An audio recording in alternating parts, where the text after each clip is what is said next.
Bom, primeiro vamos falar sobre o pobre se ilumina ou não.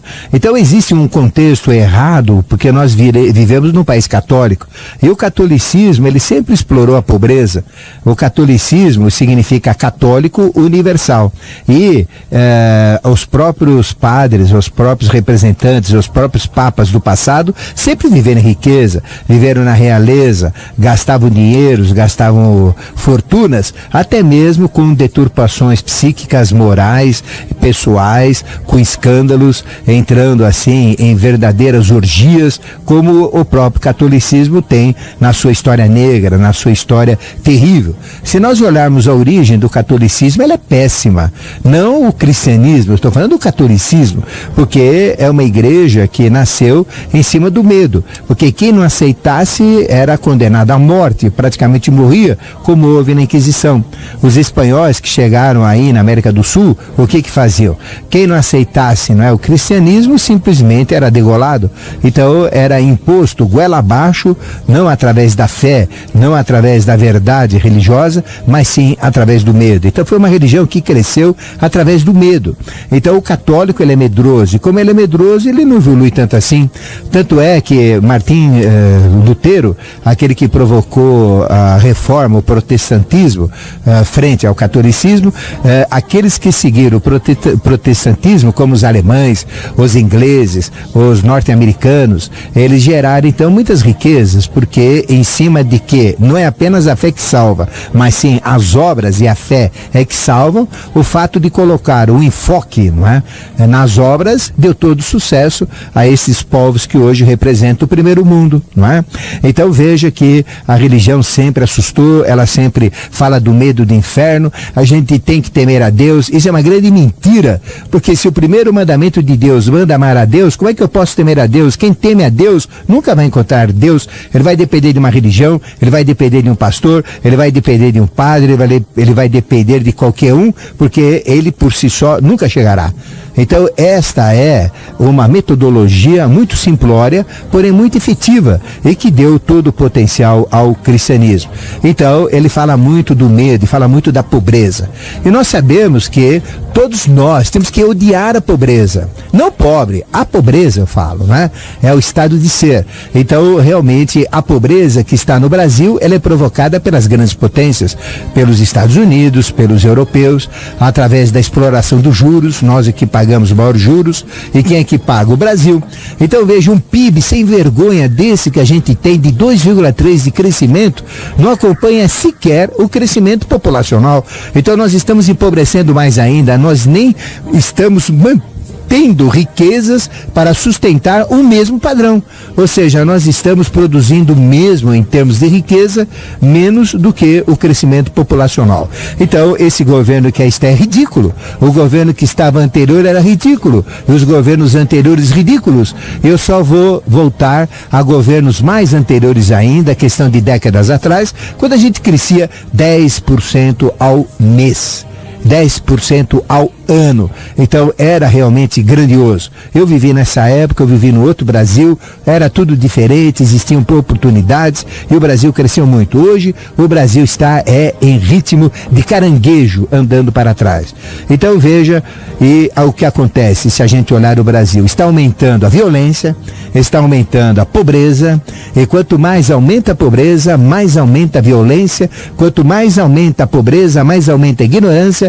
Quanto mais aumenta a pobreza, pior fica a situação, mais aumenta a prostituição, mais aumenta a corrupção, mais aumenta a conspiração, mais aumentam as doenças, porque a pobreza, ela não dá o devido controle, higiene e tudo mais, para que a pessoa não desenvolva determinados males, determinadas doenças.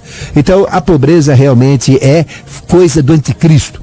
E uma religião que, eu vou ser duro agora, mas a gente tem que ser duro, porque não existe mais tempo tempo de ficar aí enrolando como eles estão enrolando. É hora de abrir os olhos, é hora de descortinar, é hora de abrir esse palco da vida e realmente começarmos um novo espetáculo. É o espetáculo da nova era, é o espetáculo do ciclo de Aquário, e devemos realmente mudar os conceitos. Então é hora de descortinar esse véu horrível, asqueroso, nojento que está na nossa frente e que não deixa ver a verdade. Então veja, a pobreza realmente ela foi utilizada pela Igreja Católica como um benefício, como até um mérito de Deus. É nada, a pobreza é coisa do anticristo. Eu desafio qualquer papa que seja para me provar o contrário. Então, Cristo é luz, é amor, é alegria, é saúde, é felicidade, é prosperidade. Jesus nunca viveu em manjedoura, isso é história católica. Jesus realmente sempre viveu na realeza. Ele era rei, ele era da linhagem do rei de Davi. Então, Jesus realmente viveu muito bem. Ele tinha toda a proteção das pessoas mais ricas da região, como Nicodemos e José de Arimateia, que representavam o sínodo e que representavam toda a riqueza da época, eram os homens mais ricos do momento. E Jesus então viveu sempre riqueza. Essa história de nasceu aí do lado de um burrinho, aí no meio de palha, de pobreza, isso é história católica, isso não é verdade. E quem escreveu isso nem viveu com Jesus. Que quem escreveu isso, na realidade, né, foi Lucas. E Lucas apareceu 75 anos depois de Jesus. Então nem conheceu Jesus, nem sabia. E ainda era um repórter, médico repórter, que ainda ia na Maria vai com as outras. Então é uma história inventada.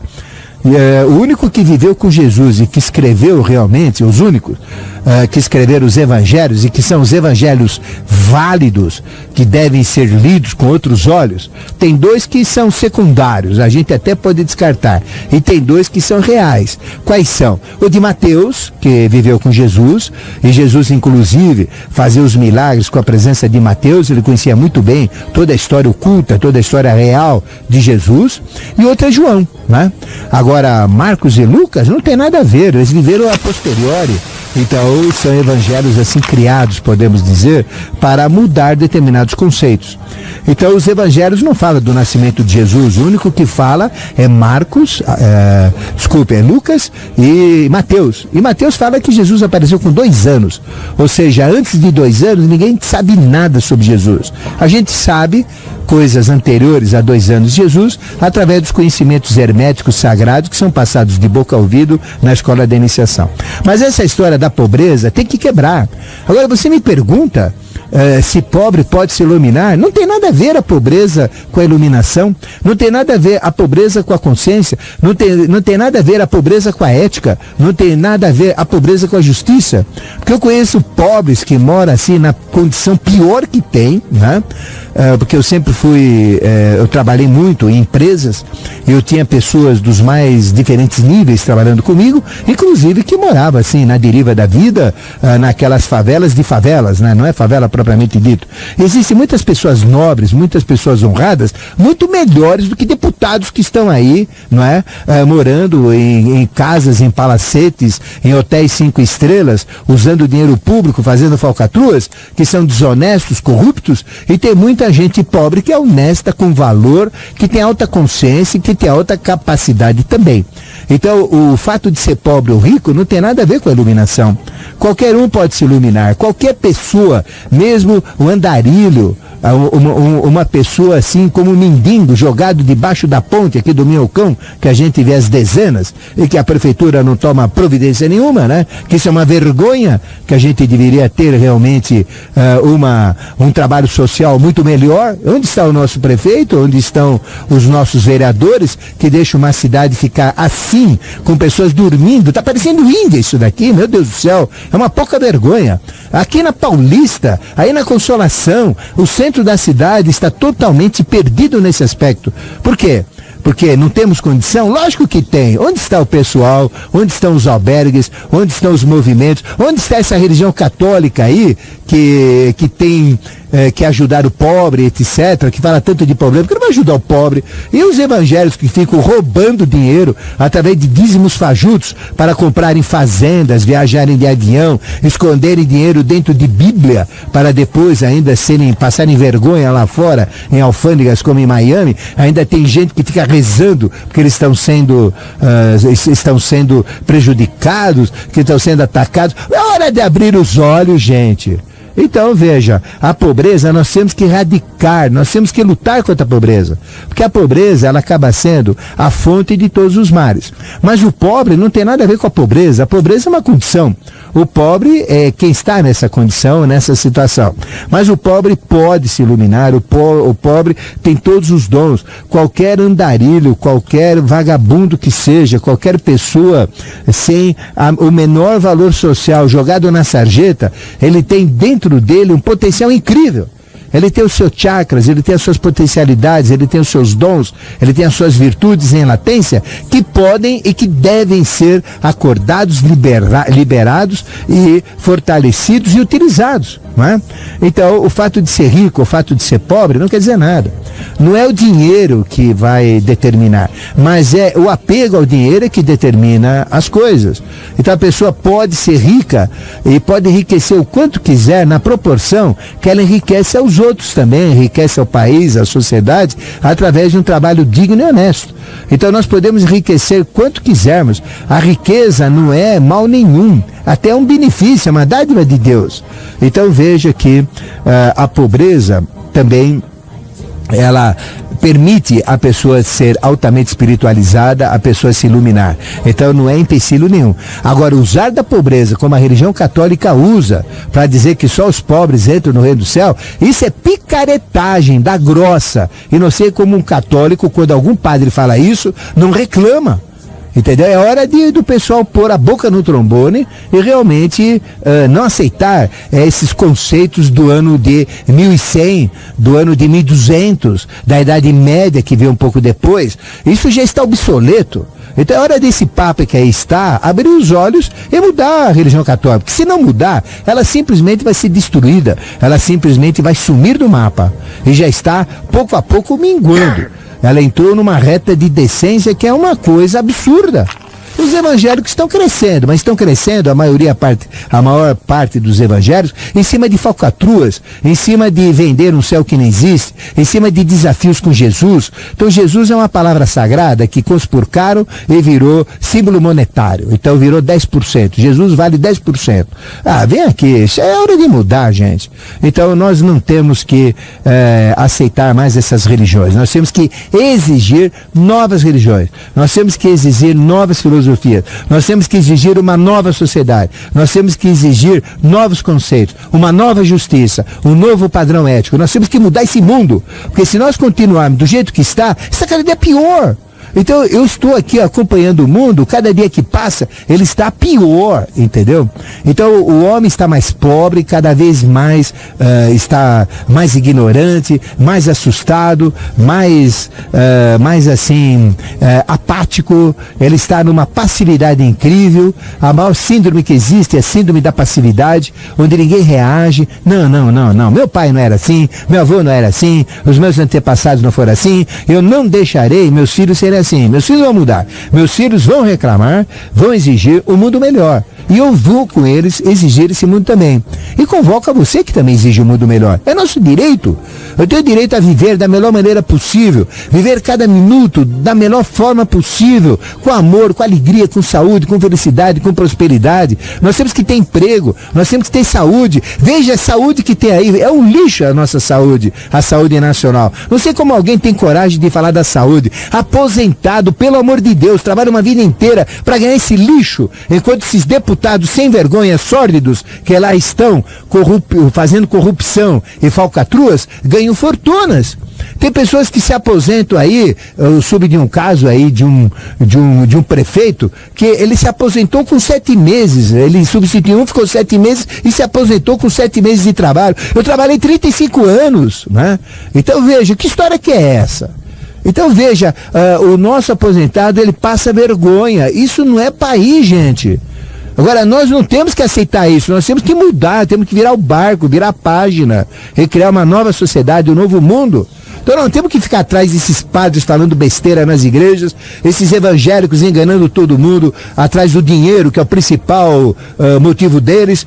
Então mando eles falarem, fazendo seus programas na TV, irem no púlpito e nunca mais falarem em dinheiro. Duvido e duvido mesmo que eles façam isso. Então o objetivo deles é dinheiro, é sujo, é sórdido. E ficam usando coisas sagradas em cima de falcatruas. É hora de mudar, nós temos que enxergar o mundo com outros olhos.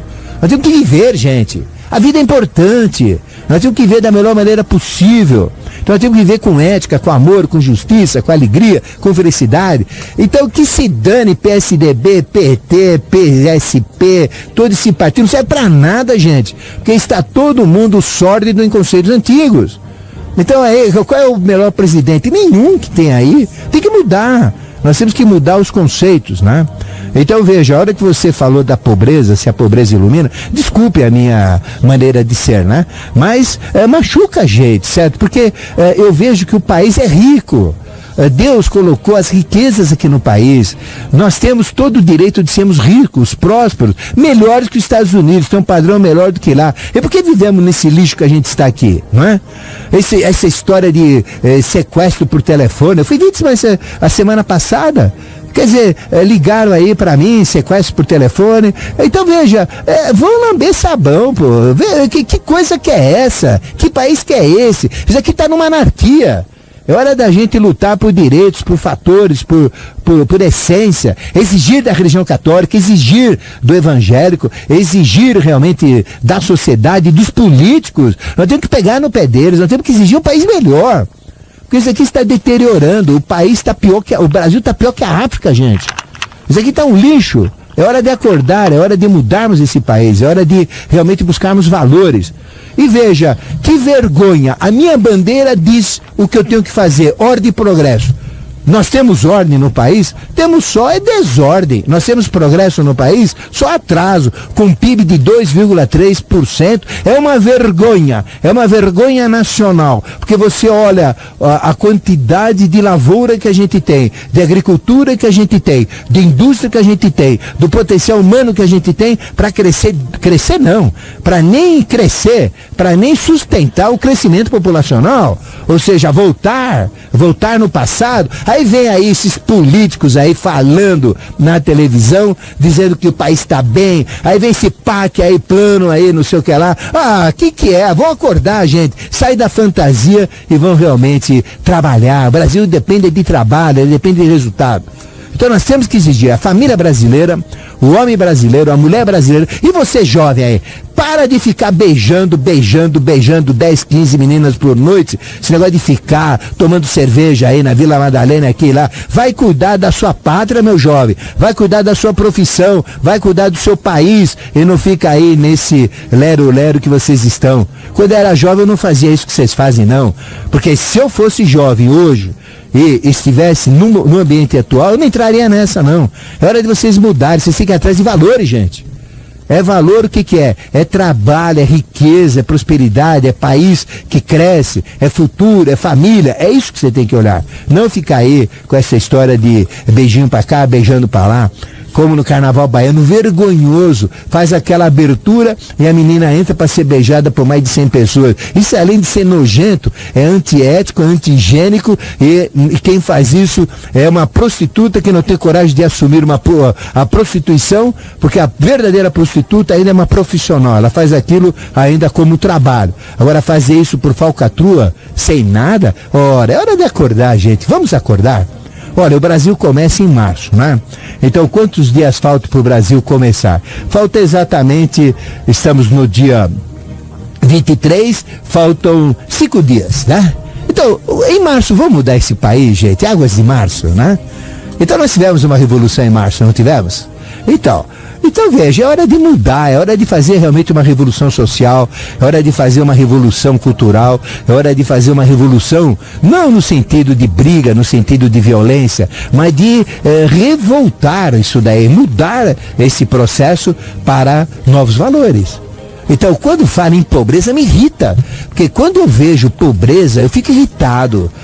eu fico magoado. Eu não aguento ver favela, eu não aguento ver pobreza, eu não aguento ver esses pobres jogados aqui por onde eu ando na cidade de São Paulo. Eu acho isso um descaso aqui do nosso governo, do nosso país, e dá vontade de arrancar essa gravata que eles usam lá, certo?